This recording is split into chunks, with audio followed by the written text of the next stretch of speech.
Hello बच्चों, कैसे हैं आप लोग। आई होप कि आप लोग अच्छे होंगे और आप सबकी पढ़ाई भी अच्छी चल रही होगी। तो अभी हम लोग करने वाले हैं class 10th CBSE standard math के सैंपल पेपर को, ठीक है, जो इस साल रिलीज हुआ है 2025 एग्जामिनेशन के लिए, ठीक है। तो अभी हम लोगों ने section A, section B, section C और डी को हमने सॉल्व कर दिया है। अब सेक्शन ई की जो सेक्शन ए के क्वेश्चंस को अभी हम लोग करेंगे, जिसमें आपको 3 केस स्टडी बेस्ड क्वेश्चन दिए जाते हैं और सभी 4 नंबर के होते हैं, 4 मार्क्स के होते हैं, ठीक है। देखिए 36 नंबर क्वेश्चन में क्या कहता है कि Miss Sheela visited a stone near her house and found that the glass jars are arranged one above the other in a specific pattern. Miss Sheela visit करती हैं एक स्टोर, ठीक है, नियर हर हाउस, अपने घर के नजदीक ही एक स्टोर को विजिट करती हैं और एंड फाउंड दैट, और ये देखती हैं कि the glass jar are arranged one above the other. इसका मतलब हुआ कि वो देखती हैं कि जो गिलास जार है, यानी कि जो शीशे का जो जार है ना, उसको अरेंज किया गया है एक दूसरे के अबव, ठीक है, इन ए स्पेसिफिक पैटर्न। मतलब एक स्पेसिफिक पैटर्न है, ऐसा नहीं कि बस इधर रख दिया इधर रख दिया ऐसे रख दिया, मतलब बेतरतीब ढंग से नहीं, बल्कि एक स्पेसिफिक पैटर्न में उसको अरेंज किया गया है, ठीक है। इसके बाद बोलता है कि on the top layer there are 3 jars. 3 jar, सबसे ऊपर में जो टॉप लेयर है उसमें 3 जार हैं। In the next layer there are 6 jars, और उसके बाद जो दूसरी लेयर है उसमें 6 जार हैं। In the third layer from the top, और टॉप से तीसरा जो है उसमें 9 जार हैं। And so on till the 8th layer, और इसी तरीके से 8 लेयर है टोटल।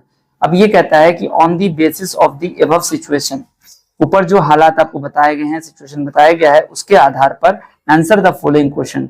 अब इन सब क्वेश्चन का आंसर कीजिए। Right an AP whose terms represent the number of jars in different layers starting from top. Also find the common difference. मतलब यहाँ पे जो आपको है ना, एक एपी आपको लिखना है जिसमें जो टर्म है वो नंबर ऑफ जार को रिप्रेजेंट करेंगे और आपको कॉमन डिफरेंस भी निकालना है। तो ध्यान से देखिएगा कि पहला जो टॉप लेयर है वो है 3 जार उसमें, उसके बाद जो लेयर है उसमें कितना है 6, उसके बाद जो लेयर है उसमें कितना है 9। तो यहाँ पर लिखेंगे सबसे पहले दी जार्स फॉर्म्स एन एपी। क्या लिखेंगे? दिस, या यहाँ पे लिखेंगे the jars form an AP, ठीक है। अब कैसे बना रहा है देखो, सबसे पहले में कितना है 3, उसके बाद कितना है 6, उसके बाद कितना है 9, ठीक है। इस तरीके से कहां तक गया है, तो कह रहा है 8th टर्म तक आपको जाना है ना, क्योंकि यहाँ पर कह रहा है 8 लेयर तक है। तो यहाँ पर आप लिख सकते हैं 8 टर्म, ठीक है, यहाँ पर लिख सकते हैं अप टू, यानी कि 8th टर्म तक गया। अब यहाँ पर देखिए ये क्या है, एक एपी हो गया जिसमें ए बराबर क्या हो जाएगा 3, ठीक है ना। और जो कॉमन डिफरेंस है, कॉमन डिफरेंस अगर आप निकालोगे, कॉमन डिफरेंस अगर निकालते हो तो वो कितना होता है, कॉमन डिफरेंस का फॉर्मूला डी होता है, डी बराबर होता है A2 माइनस A1, ठीक है। यानी कि A2 कितना हो जाएगा यहाँ पर 6 माइनस 3, मतलब 3 आ गया। और यही आपका पहला आंसर भी हो गया, एक एपी बन गया, यहाँ पर आपने एपी लिख दिया, ठीक है, और उसके बाद आपने यहाँ पर ए और डी बता दिया, ठीक है। आप चाहो तो यहाँ पर अप टू 8 टर्म की जगह आप यहाँ पर 24 भी लिख सकते हो, मतलब 3, 6, 9 इसी तरीके से बढ़ते हुए लास्ट में 8वां टर्म जो होगा वो होगा 8 त्रिक 24, इनके 24 हो जाएगा, ठीक है। अब यहाँ पर जब आपने डी निकाल लिया, अब आते हैं इसके कॉमन डिफरेंस निकालने के बाद अब आते हैं यहाँ पर जो आपको निकालना था वो है दूसरा क्वेश्चन इसका, कि is it possible to arrange. यहाँ देखिए दूसरा क्वेश्चन इसका ये है कि इज इट पॉसिबल, दूसरा क्वेश्चन इसमें क्या कहता है, is it possible to arrange 34 jars in a layer if this pattern is continued. अगर ये पैटर्न लगातार हम चलते गए इसी तरीके से, क्या 34 जार को किसी हम लेयर में सजा सकते हैं। Justify your answer. कैसे बनेगा देखिए, देखो बच्चों यहाँ पर एक चीज आपको समझना पड़ेगा कि आपके पास ए कितना है, ए है आपके पास 3, ठीक है ना। उसके बाद आपके पास डी भी निकल गया, डी हो गया 3। उसके बाद आप कहता है कि क्या 34 हो सकता है? तो अगर हम इसी तरीके से लेयर जो हमने बनाया अभी यहाँ पर कि 3 है, 6 है, 9 है ना, इस तरीके से 24 हो गया, ठीक है। तो क्या 24 के बाद जो है कभी 34 आएगा? यानी कि an जो है ना वो आपको दिया हुआ 34, ठीक है। कोई एक ऐसा टर्म है जो कि 34 आएगा जिसमें, तो वो चेक करना है। यानी कि n की वैल्यू यहाँ पर नहीं पता है और आपको an का फॉर्मूला मालूम है। an का फॉर्मूला क्या होता है? an बराबर होता है a plus n minus 1d, ठीक है ना। तो an की जगह क्या रखेंगे? 34 रखेंगे और a की जगह क्या रख दिया? 3 प्लस n माइनस 1 क्या हो जाएगा? तो देखो यहाँ तो n की जगह n ही रखेंगे और d की जगह क्या हो जाएगा? 3 हो जाएगा। अब इसी को सॉल्व करना है और सॉल्व करके आपको आंसर निकाल लेना है। देखिए यहाँ पर क्या हो जाएगा? सबसे पहले हम लोग लिखेंगे 34 minus 3 is equal to n minus 3 by n minus 1 by into 3, ठीक है। तो 34 में 3 जाएगा तो कितना आ जाएगा? 31 आ जाएगा। अब ये जो 31 आ गया ना, तो यहाँ पर क्या बन जाएगा? n minus 1 by 3।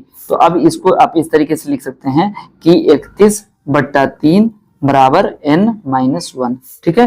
तो क्या हो जाएगा यहाँ पर? देखो इसमें माइनस 1 है तो इधर आके प्लस 1 भी हो जाएगा, ठीक है। तो ये हो जाएगा आपका n बराबर क्या हो जाएगा? 31/3 प्लस 1, कितना बन जाएगा बच्चों? 31 प्लस यहाँ पे हो जाएगा 3/3, ठीक है ना।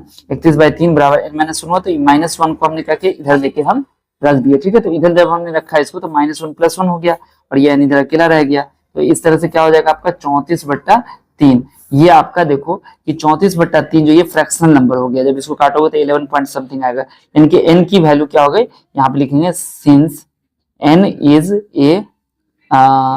अ क्या है यहाँ पर? नंबर ऑफ टर्म्स है, ठीक है। n यहाँ पर लिखेंगे क्या? n is a fractional number, या लिखेंगे n is a fraction and यानी कि जो नंबर ऑफ टर्म होता है n can not be in fraction.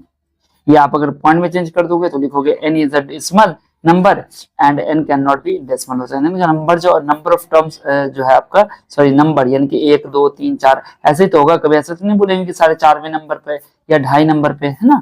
तो n जो हमेशा क्या होगा? एक आपका होल नंबर होना चाहिए, ठीक है ना।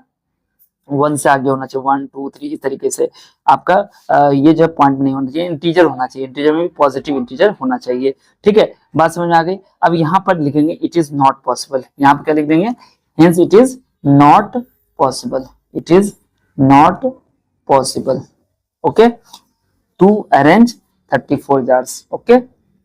इसके बाद आपका है तीसरा question, if there are n numbers of rows in a layer then find the expression for finding the total number of jars in terms of n। कह रहा है कि अगर मान लो कि n नंबर ऑफ रो है इन ए लेयर, किसी layer में n नंबर ऑफ रो है, then find the expression for finding the total number of jar in terms of n। तो टोटल नंबर ऑफ जार कितना होगा, इसको निकालने के लिए आपको एक एक्सप्रेशन आपको लिखना है और उसके बाद आपको S8 भी निकालना है, ठीक है। यानी कि Sn का फॉर्मूला क्या होगा वो आपको यहाँ पर पहले Sn का जो है एक्सप्रेशन निकालना है और उसमें आपको n की जगह 8 रख देना है और वैल्यू निकाल देना है, ठीक है। देखो बच्चों Sn का फॉर्मूला क्या होता है? वो होता है n/2 और 2a plus n minus 1d होता है, ठीक है ना। ये तो फॉर्मूला होता है। अब फॉर्मूला जब आपने देख लिया, अब आपको क्या करना है? a और d की वैल्यू यहाँ पर पुट कर देनी है, ठीक है। उसके बाद आप देखना है क्या होता है। यहाँ पर n की जगह तो आपको n ही रखना है और यहाँ पर a की जगह क्या रखेंगे? a बराबर 3 मैंने ऊपर में ही दिखाया आपको, यहाँ देख सकते हो a बराबर क्या है? 3 है और d बराबर 3 है। तो हम लोग यहाँ पर क्या करेंगे? 2 × 3 करेंगे प्लस n माइनस 1 × 3 करेंगे, ठीक है ना। तो ये हो जाएगा n/2 और 3 दूनी 6 प्लस 3n माइनस 3 हो जाएगा, ठीक है ना।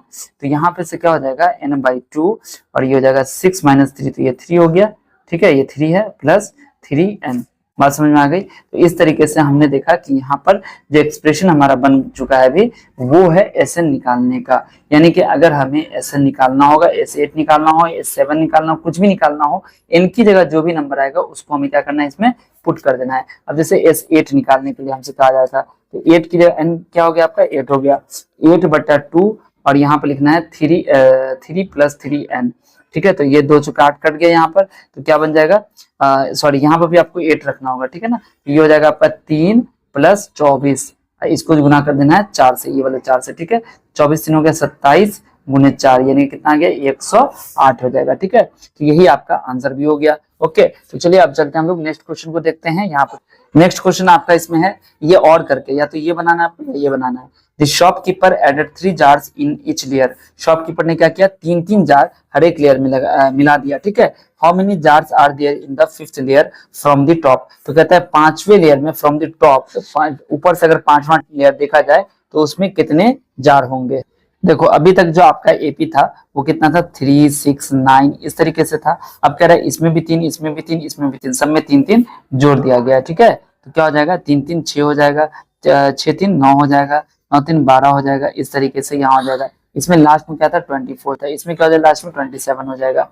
बात समझ में आ गई। तो यहाँ पर देखो ए बराबर क्या हो गया आपका 6, डी बराबर तो आपका 3 ही रहेगा, नौ में 6 घटाएंगे तो 3 आ जाएगा, ठीक है। तो ए 6 हो गया, डी 3 हो गया, ठीक है। अब आपको क्या कह रहा है कि 5वां टर्म आपको निकालना है, तो यानी कि यहाँ पर हम लिखेंगे ए 5 बराबर क्या होता है, ए प्लस 5 माइनस 4 डी 1 डी, क्या हो जाएगा, ए का मतलब 6 हो गया, 6 प्लस 5 में से क्या 4 और डी का मतलब 3, यानी कि 6 प्लस 4 दिया 12 हो जाएगा। तो 12 से कितना हो गया 18, यानी कि इस तरीके से अगर देखा जाए कि ऊपर में सब में 3-3 मिला दिया जाए तो ऊपर से 5वें नंबर पे 5वें रो में कितना हो जाएगा, 18 जार्स रखे जा सकते हैं, ठीक है।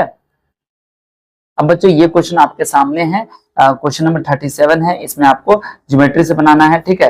तो इसको हम लोग करेंगे अगली वीडियो में, तब तक आप सब अपना ध्यान रखिए। इस वीडियो को ज्यादा से ज्यादा शेयर कर दीजिए अपने सभी दोस्तों के साथ, जितने भी क्लासमेट आपके हैं, ठीक है। अगर कोई आपको दिक्कत हुई होगी या कोई आपको चीज नहीं समझ में आया होगा तो आप मुझे कमेंट में जरूर बताइएगा, ठीक है ना।